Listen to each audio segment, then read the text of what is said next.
자, 유튜브 특강 7번째 시간입니다. 카카오톡에 보낸 링크를 통해서 답안지 작성하면은 평가 후에 맘스터치 쿠폰 세트 쏴드리겠습니다. 자, 이번에 함께 나눌 책은 디지털 바벨론 시대의 그리스도인이라는 책입니다. 같이 한번 갈게요. 자, 첫 번째, 우리는 지금 문화적 유배 상태에 처했다. 이 책이 서론에서 우리의 상태를 바벨론 그 시대에 유배 갔던 그 유다 백성들과 같이 우리가 유배 상태에 있는데 문화적인 유배 상태에 있다고 말하는 것입니다. BC 16세기 정확하게 말하면은 586년 BC 586년에 남유다 백성들이 바벨론에 의해서 멸망을 당하고 거기 있던 지식인들이 자신의 의지와 상관없이 바벨론에 끌려가서 유배 생활을 했습니다. 그런데 이 바벨론의 문화들은 예루살렘의 문화와는 완전히 반대되는 것이었어요. 여기 보면은 바벨론은 이교 문화의 중심지이자 자극적이며 다문화적이고 모든 부와 권력을 쟁취하려는 인간의 욕망이 가득한 실제 장소였다. 이렇게 말하고 있습니다. 이것이 바로 오늘날 살아가는 이 시대를 가리켜서 저자는 디지털 바벨론 시대라고 말하는 것이죠. 예루살렘은 오히려 유일신, 여호와 하나님만을 믿는 유일신이었고, 그리고 그곳에 있는 그 라이프 스타일은 빠르고 긴급한 것이 아니라 느리고 천천히 하는 그런 문화였습니다. 그리고 서로 한 민족으로서 동질성을 갖고 있었고, 단순하게 우리가 하나님을 예배하고 함께 교제하며 살아갔던 그런 공동체였습니다. 하지만 바벨론은 정반대예요. 유일신이 아니라 다신교. 그리고 아주 치열한 경쟁. 그래서 점점 빠른 속도를 요구하는 그런 문화 속에서 아주 다양한 사람들, 여러 나라의 포로들과 또 바벨론 자체 안에 있는 다양한 이교 그런 문화들이 함께 섞여서 살아가는 것입니다. 그래서 거기서는 아주 뭐 즐거울 때도 있겠지만 아주 고통스러울 때도 있고 복잡다단한 그런 사회. 오늘날의 사회가 예루살렘보다는 이 바벨론에 더 가깝다고 볼 수 있겠죠. 그래서 유다 백성들이 바벨론의 포로로 잡혀갔듯이 오늘날의 젊은이들은 소위 디지털 바벨론 안에서 포로 생활을 하고 있다. 이렇게 저자는 이야기합니다. 그래서 디지털 도구와 시설은 우리의 인식과 경험에 막대한 영향을 미친다. 우리가 스마트폰이나 또 컴퓨터, 또 텔레비전 이런 디지털 도구들이 우리의 삶을 더욱더 편리하게 만들어줍니다. 하지만 사실 다른 측면에서 이런 디지털 도구와 시설들이 우리의 인식과 경험에 영향을 미치는 거예요. 우리의 판단력, 가치관, 어떤 분별력 이런 것을 이런 디지털 도구들을 자꾸 노출하다 보면은 거기서 주는 메시지와 가치관과 그런 것들이 우리도 모르게 가랑비에 옷 젖듯이 스며들게 된다는 것입니다. 기술 문명은 갈수록 거칠게 질주한다. 이러한 디지털 문명은 날이 갈수록 더욱더 거칠게 진보할 것입니다. 급변하는 이런 문명의 그런 변화 속에서 우리가 살아가고 있죠. 하지만 이런 기술과 문명의 발전 자체가 나쁜 것은 아니에요. 이것은 분명히 우리 삶을 또 편리하게 하고 윤택하게 한다는 측면에서 좋은 거예요. 하지만 그것을 오용하고 남용하는 것은 문제가 되는 거예요. 이런 디지털 컴퓨터나 이런 온라인 인터넷에 빠지다 보면은 점점 하나님을 향한 마음은 점점 멀어지게 되는데 문제가 있는 것이죠. 돈도 마찬가지예요. 돈도 그 자체로는 좋은 거예요. 돈을 통해서 우리가 필요한 물건들을 살 수 있잖아요. 하지만 이것을 사랑하면 어떻게 되나요? 오히려 일만하게 뿌리가 되어서 하나님이 가장 싫어하는 그런 돈을 섬기는 그런 우상을 섬기는 그런 모습이 되는 것입니다. 그래서 예루살렘과 바벨론은 완전히 다른 가치관의 세계였다.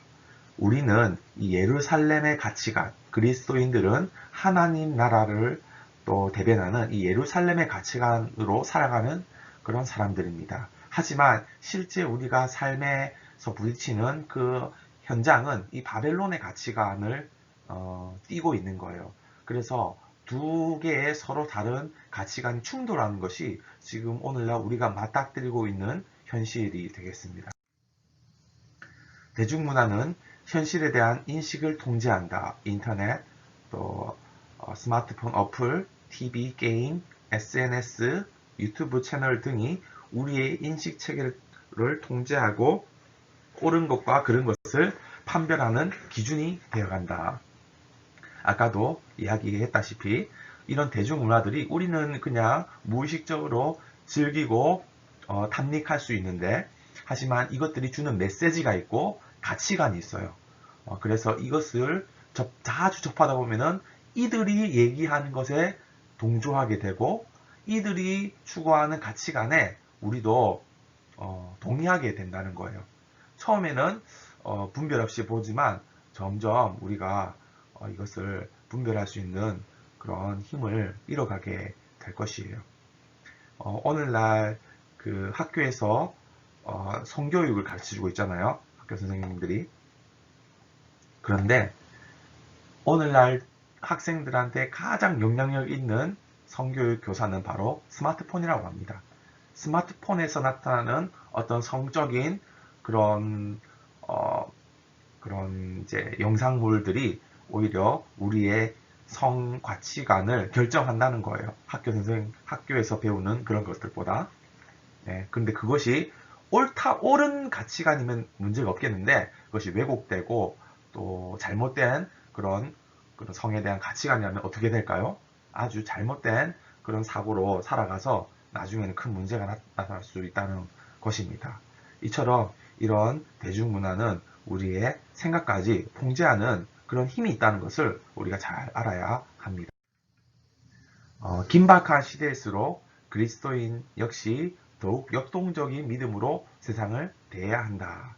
이렇게 바벨론 시대에 긴급하고 아주 경쟁적이고 분초를 다툴 만큼 변화가 빠른 이 시대일수록 우리도 이 믿음을 더욱더 역동적인 믿음으로 이 세상을 대처해 나가야 한다는 것이에요.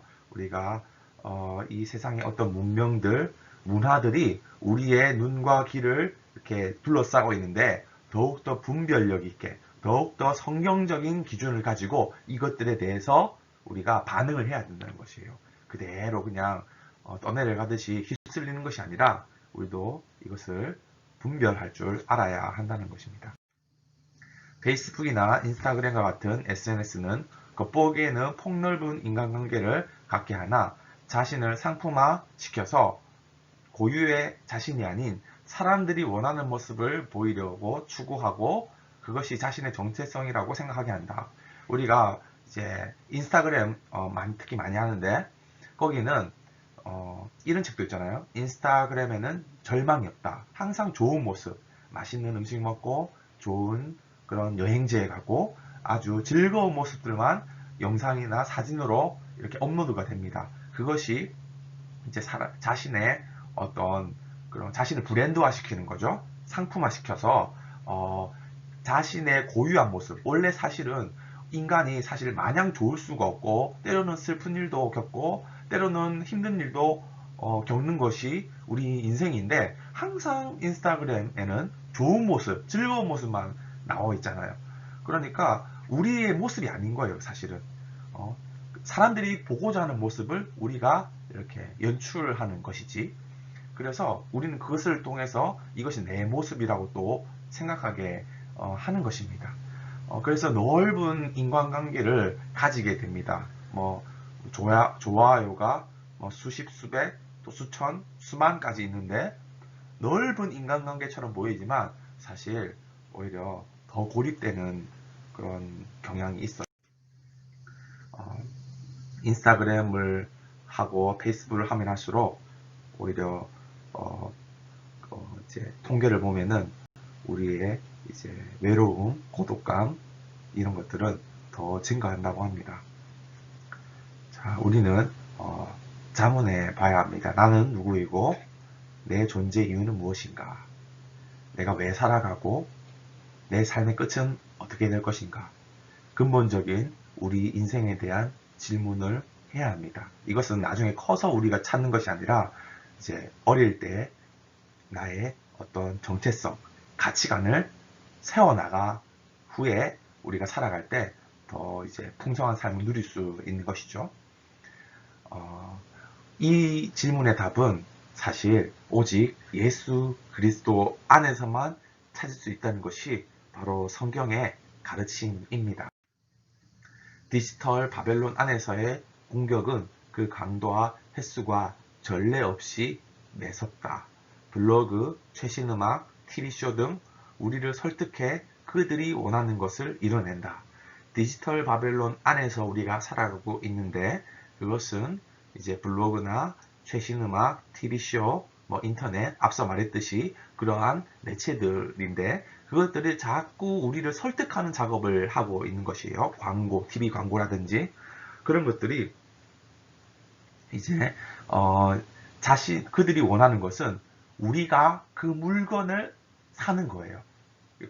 광고의 목적이 그렇죠. 그래서 이 물건을 가지면 너는 행복해질 것이고 너는 항상 기쁠 것이야 하고 우리를 유혹하는 것인데 우리는 거기에 이제 빠져들어서 물건을 구입함으로 또 어떤 돈을 소비함을 통해서 우리가 행복을 얻는다고 생각하게 되는 것이죠. 그래서 이 자본주의 사회의 최대의 미덕은 바로 소비입니다. 소비. 돈을 쓰는 것.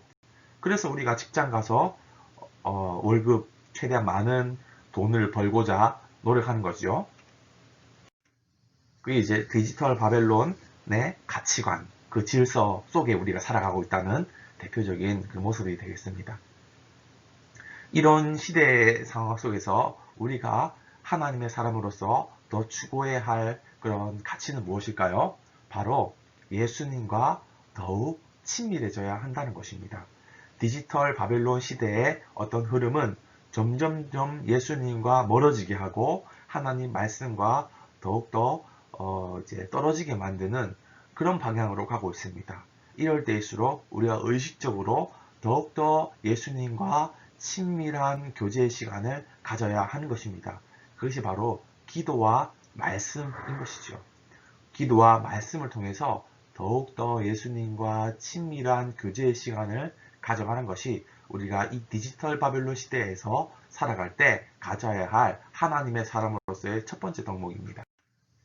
자, 그리고 문화적 분별력을 길러야 합니다. 오늘날의 스승은 학교 선생님, 하원 선생님, 또 교회, 또 목사님 많지만 사실상 우리의 가치관을 형성하는 어쩌면 가장 결정적인 어떤 스승은 스마트폰인 거예요. 스마트폰에 우리 모든 궁금증, 질문들 다 해결해주는 그런 것이죠.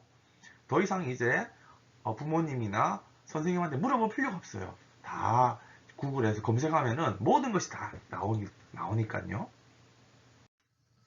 자, 우리는 세상 안에 살아갑니다.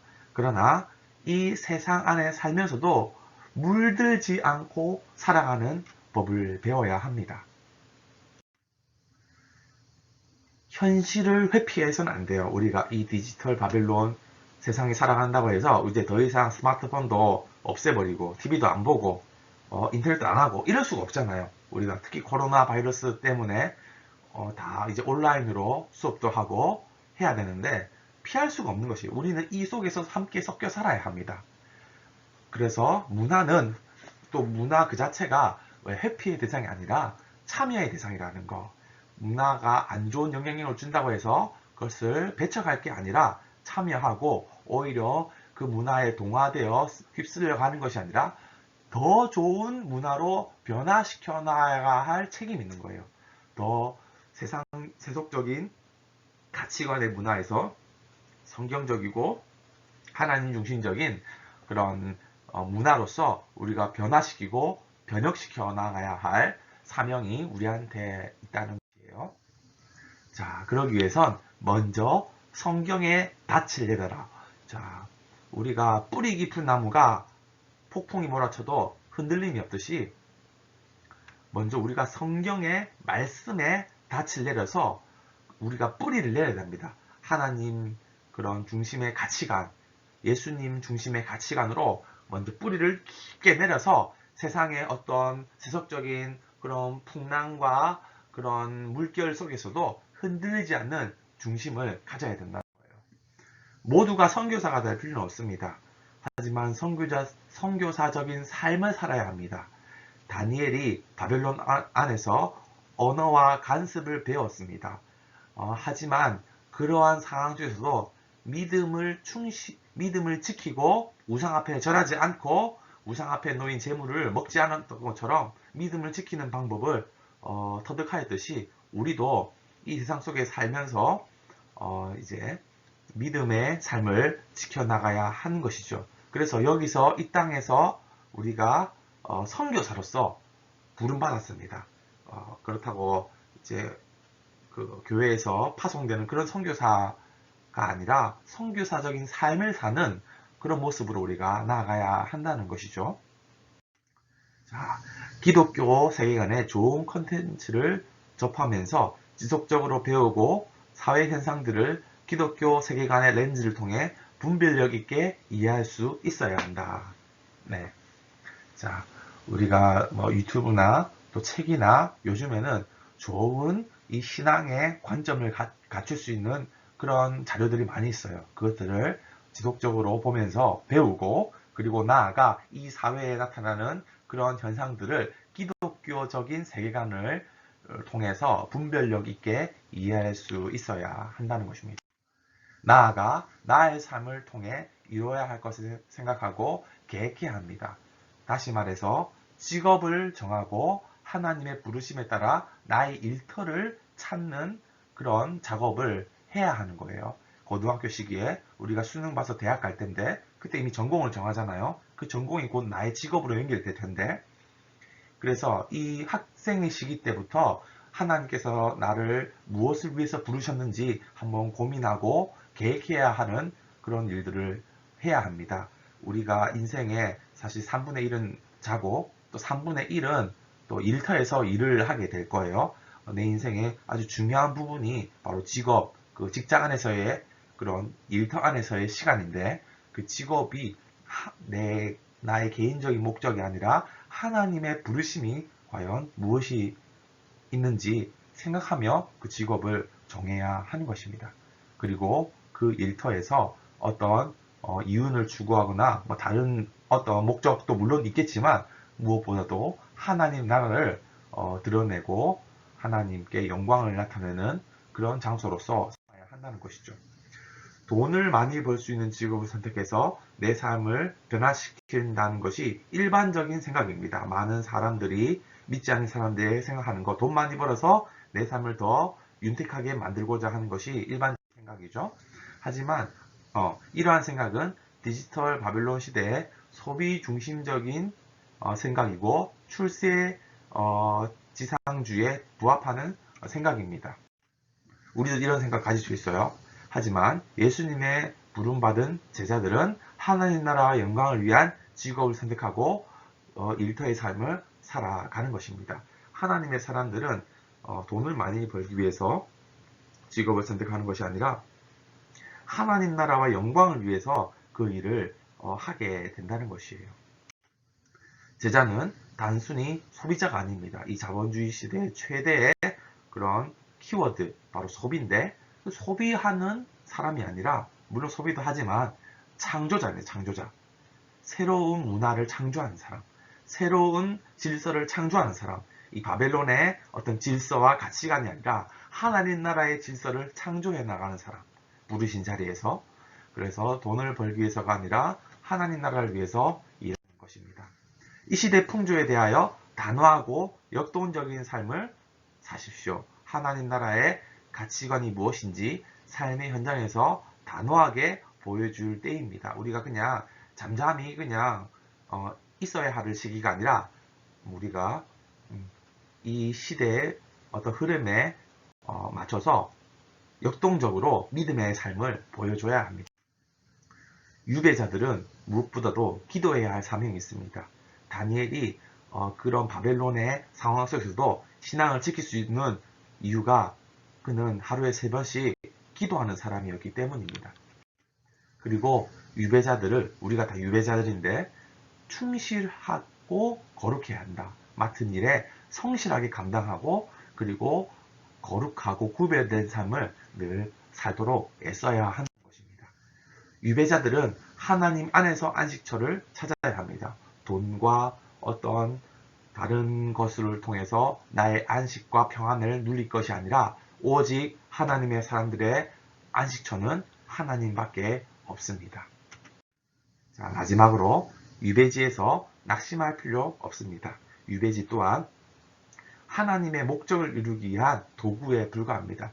이스라엘 백성들이 바벨론에 갔을 때 그들의 죄악 때문이기도 했지만 사실 그 모든 것이 하나님의 또 선하신 계획의 일부였다는 것을 우리가 기억할 때 지금 우리가 이 디지털 바벨론 시대를 살아가고 있는 것 또한 하나님의 계획의 일부임을 기억해야 합니다. 그래서 낙심하거나 염려함이 아니라 오히려 이 가운데 하나님의 목적이 또한 있다는 것을 믿으며 또 담대하게 하나님의 사람으로서 살아가는 우리 중고등부 친구들 되기를 바랍니다.